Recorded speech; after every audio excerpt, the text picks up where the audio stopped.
Assalamualaikum warahmatullahi wabarakatuh. Sebelumnya perkenalkan nama aku Sendiri Fadrullah dengan NIM A7102301101. Nah, di sini akan melakukan presentasi proyek akhir saya yaitu aplikasi web daftar siswa berbasis AWS Cloud dengan auto scaling. Nah, di mana ini menjadi tugas akhir dari mata kuliah Cloud Computing.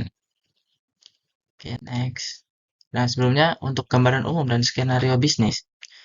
Untuk yang pertama, sebagai latar belakang, di mana itu banyak seringkali aplikasi sekolah-sekolah yang daftar siswa itu lambat atau sering down saat puncak penerimaan siswa-siswa baru.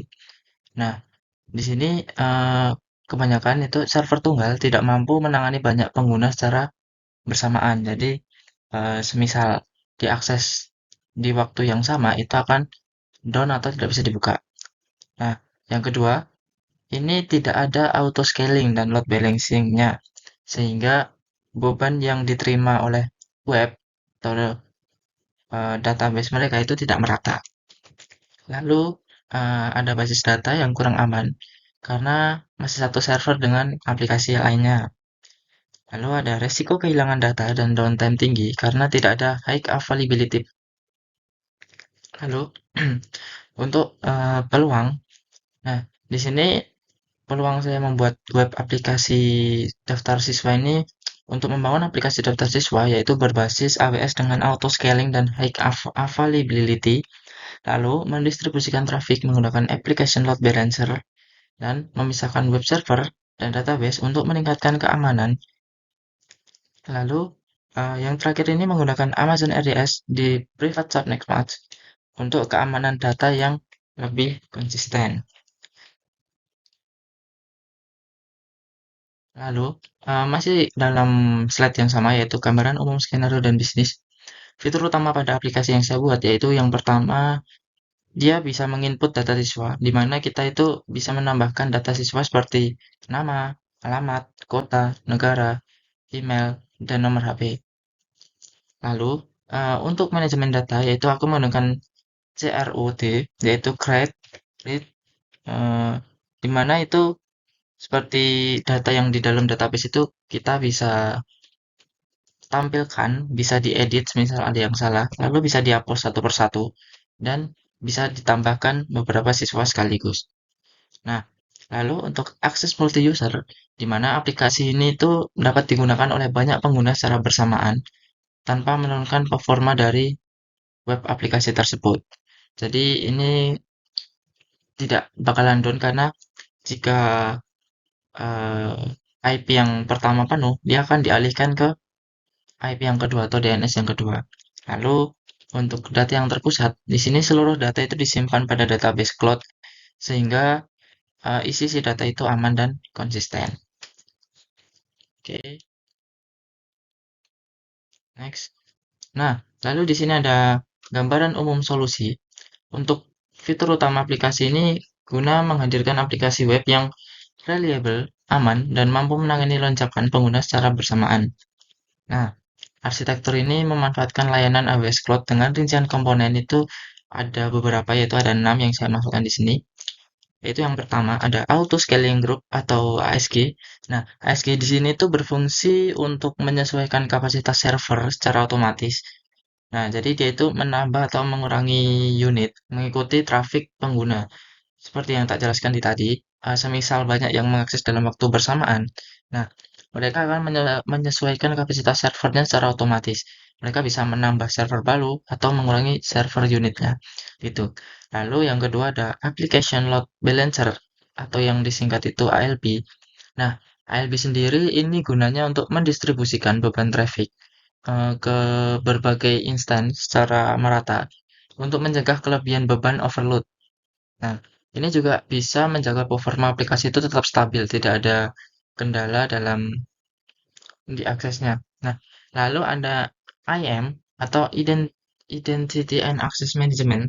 Nah, di mana itu sistem kendali akses itu mengelola izin pengguna dan layanan untuk memperkuat lapisan keamanan menyeluruh. Jadi, di sini untuk webnya atau database-nya bakal aman karena dia menggunakan IAM. Lalu ada multi availability zone atau multi AS yaitu strategi untuk menjaga keberlangsungan layanan dengan menyebar infrastruktur di beberapa zona, sehingga aplikasi tetap berjalan meski salah satu pusat datanya itu mengalami kendala. Nah, di web aplikasi yang saya buat ini, saya menggunakan dua availability zone. Mungkin nanti akan saya kasih tahu untuk saat pendemoan aplikasinya. Lalu, di sini ada Amazon RDS atau Aurora. Nah, ini tuh solusi basis data yang terkelola untuk menawarkan tingkat keamanan dan keandalan yang lebih tinggi dibandingkan pengelolaan website secara konvensional gitu. Lalu untuk yang terakhir, ini ada AWS Secret Manager, yaitu layanan khusus untuk menyimpan dan mengelola kata sandi. Ini adalah kunci informasi yang sensitif aplikasi lainnya dengan aman. Jadi untuk data-data, sandi, kunci, informasi itu bakal disimpan di AWS Secret Manager. Jadi ini akan sangat aman, tidak mudah diakses oleh orang lain. Lalu next. Nah, di sini saya ada diagram arsitektur solusi. Nah, di mana di atas ini ada user. Nah, user ini bisa sebagai guru atau mahasiswa. Jadi, arsitektur ini itu supaya aplikasi tidak mudah down, bisa melayani beberapa ribuan pengguna. Lalu, server itu juga otomatis bisa bertambah atau berkurang. Nah, database ini juga bakal tersimpan dengan aman. Nah, yang pertama itu ada user di sini. User itu sebagai mahasiswa atau guru atau admin PMB atau operator lab, mereka bisa login website dengan menuliskan alamat IP atau domain menggunakan HP, laptop, atau yang lainnya. Nah, setelah mereka mengakses itu, bakal masuk ke Internet Gateway. Nah, Internet Gateway ini menjadi pintu keluar dan masuk traffic internet. Nah, ini tuh menghubungkan jaringan AWS atau VPC yang di sini hijau ini, nah dengan internet global dan internet luar. Nah, kalau tanpa internet gateway ini sendiri, aplikasi itu tidak dapat diakses dari manapun. Terus server EC2 pun juga tidak bisa update di OS-nya. Nah, internet gateway ini langsung terhubung ke VPC dan lalu ke ALB, Application Load Balancer. Nah, yang kedua, ini kan dari Internet Gateway langsung masuk ke VPC. Nah, VPC itu jaringan pribadi milik AWS. Ini yang dibuat kita. Nah, di dalamnya ini kita bisa membangun subnet, mengatur jalur traffic, terus menambahkan keamanan, dan mengatur siapa boleh yang masuk di dalam sini. Nah, di dalam VPC ini juga terbagi ada beberapa. Di sini ada seperti yang saya jelaskan tadi, availability zone-nya saya menggunakan dua, yaitu yang pertama USS 1A dan yang kedua itu USS 1B. Nah, di dalam VPC itu juga ada public subnet, yaitu ada dua. Terus EC2, ada RDS, RDS-nya ada dua. Lalu ada load balancer dan security group, juga ada secret manager, serta ada auto scaling group. Itu. Oke, untuk availability zone yang pertama, nah, ya ini adalah dua pusat data fisik yang berbeda dalam satu region AWS. Nah, di mana ini tuh semisal yang satu penuh, dia bakal dialihkan ke availability zone yang kedua. Nah, untuk public subnet di A1, nah ini tuh mereka terhubung ke Internet Gateway. Sama dengan public subnet yang 1B ini. Nah, komponen di dalamnya ini bisa menerima traffic internet di public subnet ini ditempatkan ALB atau application load balancer. Terus kenapa web EC2 ini server harus di public subnet? Nah, user ini perlu akses web server, di mana web server itu menjadi istilahnya itu front end aplikasinya. Meskipun berada di public subnet, tetap dilindungi oleh security group. Nah, lalu di sini ada Amazon EC2, di mana itu adalah salah satu virtual machine atau server aplikasinya. Nah, di sini itu aplikasi web daftar siswa berjalan. Nah, untuk apa sih EC2 ini? Nah, dia tuh memproses request pengguna, lalu menjalankan logika aplikasi, menghubungkan aplikasi dan database. Nah, dari EC2 ini terhubung ke aplikasi load balancer. Lalu, dia ke RDS juga mengirimkan query, lalu dia juga terhubung ke IAM role, di mana dia tuh mengambil izin, terus juga ke secret manager, dia mengambil password dari DB kita masing-masing. Nah, auto scaling group sendiri ini itu buat diatur jumlahnya dari semisal yang EC sebelah kiri ini penuh, dia bakal mengakses yang EC sebelah kanan. Gitu. Lalu di sini juga ada auto scaling group di tengah-tengah ini, di bawahnya ALB. Nah, ini tuh buat kalau semisal jumlah servernya bertambah saat beban ramai atau berkurang saat beban sepi. Nah, ini butuh karena kalau tanpa auto scaling group, kita menggunakan server tunggal bakal down atau panas. Nah, begitu.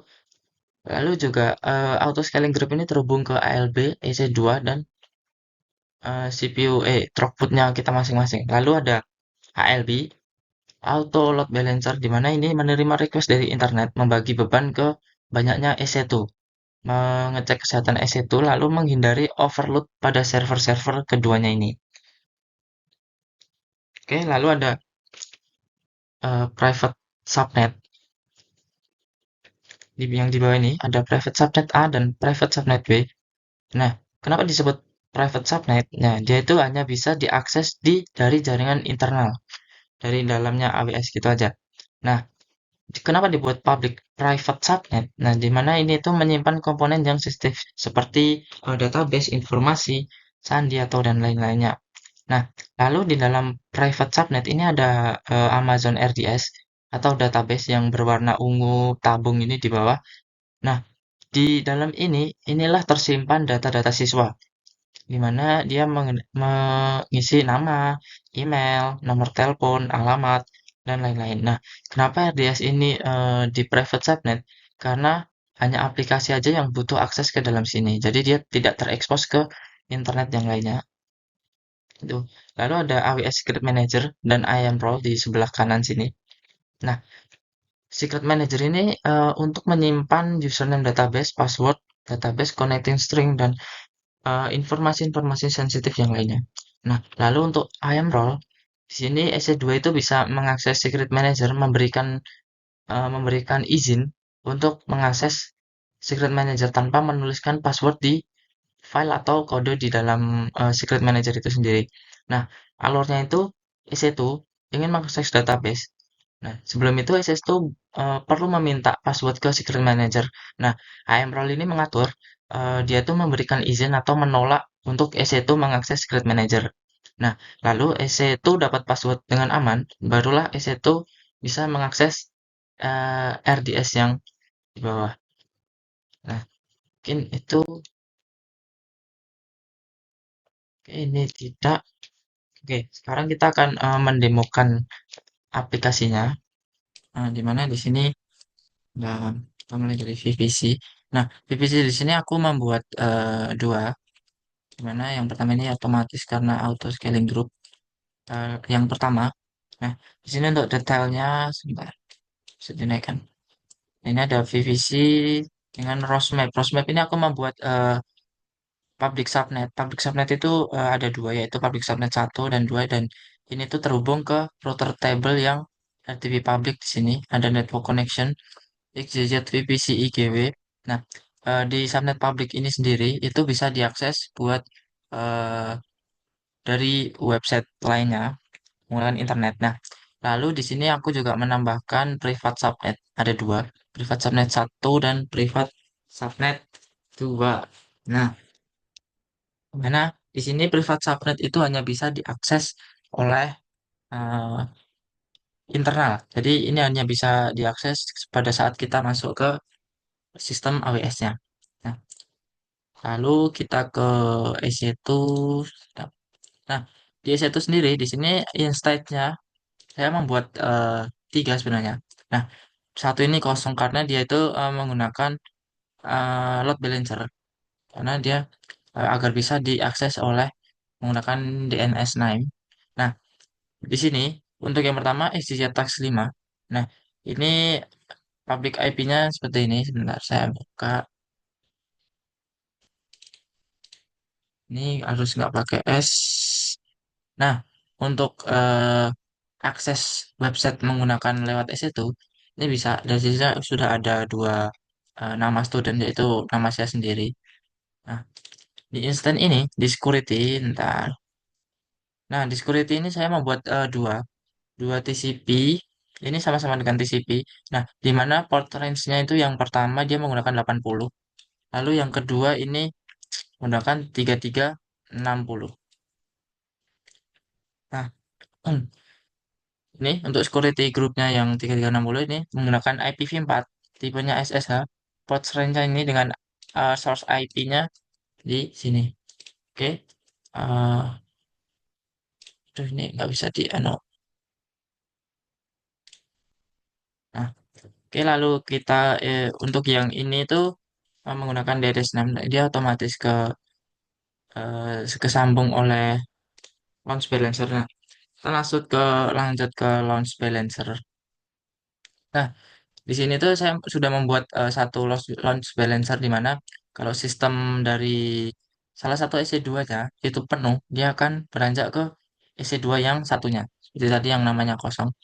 Nah, di sini saya menggunakan K-Pervo-K terus 3 micro.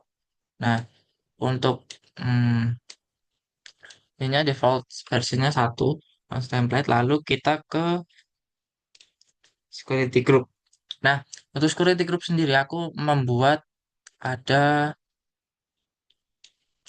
satu, dua, tiga, empat, lima. Ada tiga. Itu yang pertama untuk DB Access. Yang kedua ada untuk AWS Cloud 9. Nah, yang ini tuh defaultnya. Nah, lalu di EC2-nya juga aku buat menggunakan. Nah, di sini udah ada ownernya dan dua permission, satu dan seterusnya. Nah, di sini juga ada load balancer di mana kita bisa apa mengakses website kita menggunakan DNS atau domain name-nya tanpa menggunakan IP. Nah, di sini nih untuk DNS name-nya bisa kita copy pastekan di sini. Nah, ini buat akses melewati DNS name-nya. Nah, kemarin itu sempat error karena eh, se- biasanya sini tuh merah. Nah, karena ini langsung bisa. Biasanya itu kalau di refresh, nah akan there was an error. Tapi itu enggak seterusnya. Dia bisa eh, keulang lagi. Nih, nah ini. Nah, itu eh, masih menjadi error di situ. Oke, kita lanjut ke tadi kan sudah ke load balancer untuk target groupnya di sini ada total targetnya ada dua dan ini berjalan semua. Nah, di sini ada dua XYZ Tax 5 dengan port 80. Ini tidak ada kendala sama sekali. Nah, lalu ada auto scaling group di sini dia akan menyesuaikan secara otomatis dari scaling limit. Di sini saya atur 1 sampai 4. Nah, lalu udah itu saja. Terus lanjut kita ke websitenya ini. Nah, di sini tampilan utamanya sama seperti bawaan dari AWS. Nah, di sini ada add new student. Nah, kita bisa menambahkan beberapa nama, semisal eh, di sini alamatnya kita bisa isi Kartasura, lalu Boyolali, lalu Jawa Tengah, lalu ada email, ini email, ada nomor telepon, pakai ini. Nah, lalu kita submit. Nah, otomatis dia akan menambahkan satu database lagi di dalam sini. Nah, lalu itu, aduh ini mengganggu zoomnya bentar. Nah, ini sudah load balancer, sudah.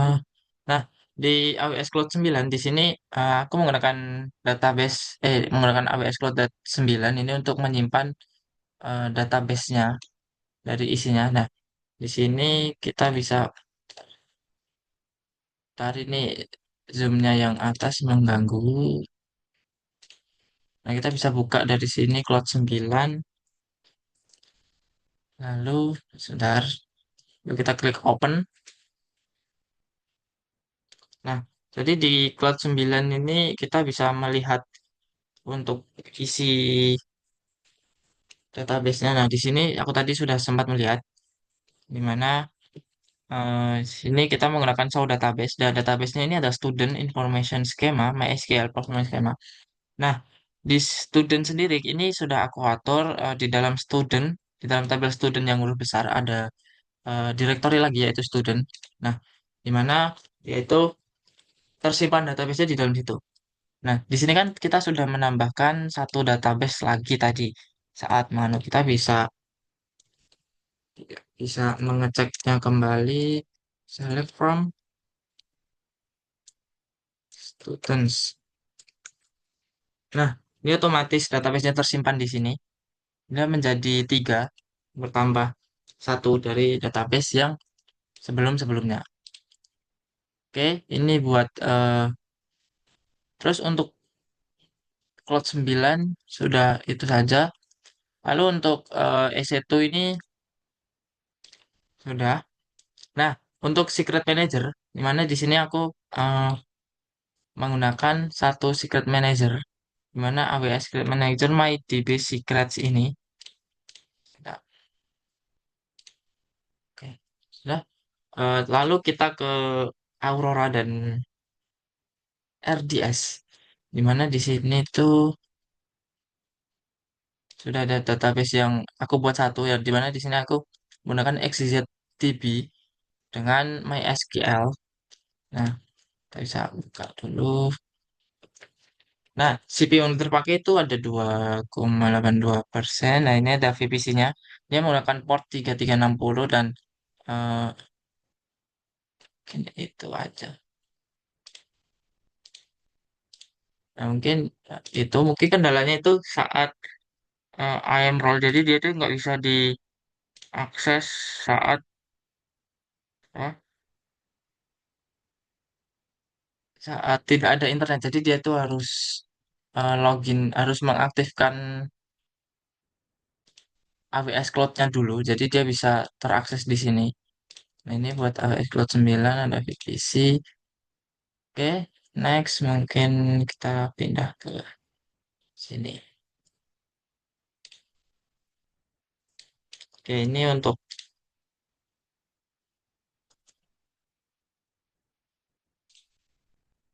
oke, ini untuk eh, user demo. Nah, lalu pelajaran yang telah dipelajari sendiri yaitu tantangannya itu untuk memulai AWS Cloud Academy ini, pembelajaran ini tanpa memiliki latar belakang mengenai teknologi cloud computing itu sangatlah sulit karena kita butuh penyesuaian di dalam ini. Nah, lalu dari diriku sendiri itu masih terasa asing dengan berbagai istilah dan layanan inti di ekosistem AWS. Khususnya itu seperti ada VPC, EC2, Security Group, ALB, dan ICG. Nah, untuk menghadapi kendala dalam memahami konsep arsitektur ini jaringan berbasis cloud di fase awal studi. Karena menurutku di cloud computing ini harus memahami dasar-dasar jaringan komputer dan jaringan komputer di semester sebelumnya. Nah, seringkali juga menemukan kendala teknis atau error itu saat melakukan konfigurasi pada fitur auto load balancer atau auto load scaling group.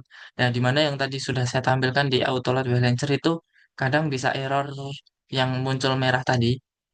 Nah, itu bila di refresh bisa menjadi baik lagi. Lalu referensi yang bisa membantu saya itu yang pertama panduan dan dokumentasi resmi yang disediakan oleh AWS-nya langsung. Nah, itu bisa sangat membantu saya. Lalu ada eksplorasi langsung melalui antarmuka AWS Management Console. Yang ketiga, ada pengalaman belajar melalui metode praktik langsung. Nah, di mana ini langsung menjalankan project ini. Nah, tidak lupa ada yang keempat itu YouTube. Nah, di mana ini di YouTube itu ada beberapa tutorial untuk AWS Cloud Academy-nya. Lalu yang terakhir ada perkuliahan serta berbagai contoh desain arsitektur yang dijadikan rujukan. Oke. Nah, masih sama dalam slide pelajaran yang telah dipelajari, keterampilan baru yang saya sendiri kuasai yaitu pertama ada kemampuan merancang VPC lengkap dengan pengaturan public dan private subnet. Nah, di mana public ini IP-nya biar bisa diakses oleh orang lain. Nah, privat ini hanya untuk internal saja. Lalu yang kedua ada pengalaman dalam mengoperasikan serta mengelola Amazon EC2 secara instance. Nah, yang ketiga ada keahlian dalam mengkonfigurasi auto scaling group atau ASG dan aplikasi load balancer untuk efisiensi traffic karena menurutku ini sangat penting karena dengan banyaknya orang yang mengakses dia tidak akan down, tidak akan berjalan lancar. Lalu ada implementasi keamanan akses menggunakan IAM role dan security group di mana ini database dan data-data informasi yang sangat sensitif, sangat penting akan tersimpan di dalam ini. Nah, lalu ada pemanfaatan Amazon RDS atau Aurora. Ini tuh solusi database yang lebih mumpuni. Lalu pengelolaan data sensitif menggunakan AWS Secret Manager, jadi dia tidak akan tersebar luas oleh pengguna-pengguna lain. Lalu ada penggunaan AWS Cloud 9 sebagai lingkungan pengembangan IDE berbasis cloud.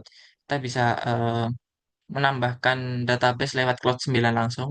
Dan situ juga tersimpan database-database yang kita masukkan ke dalam eh, lewat webnya tadi. Nah, rencana ke depannya buat mendalami berbagai layanan AWS lainnya itu menggunakan akun personal karena untuk akun WMS ini ada batas waktu sampai Februari kata dosen. Lalu yang kedua menjadikan infrastruktur cloud sebagai pilihan utama untuk proyek aplikasi web selanjutnya. Nah, di sini itu sangat fleksibel. Lalu yang ketiga ada terus mengasah pemahaman mengenai optimasi dan arsitektur dan aspek keamanan cloud. Oke, itu saja. Oke, itu saja presentasi dari saya. Mohon maaf jika ada kesalahan dalam penjelasan dan ada yang membingungkan. Saya mohon maaf. Saya cukupkan untuk presentasi saya. Wassalamualaikum warahmatullahi wabarakatuh. Stop share asik.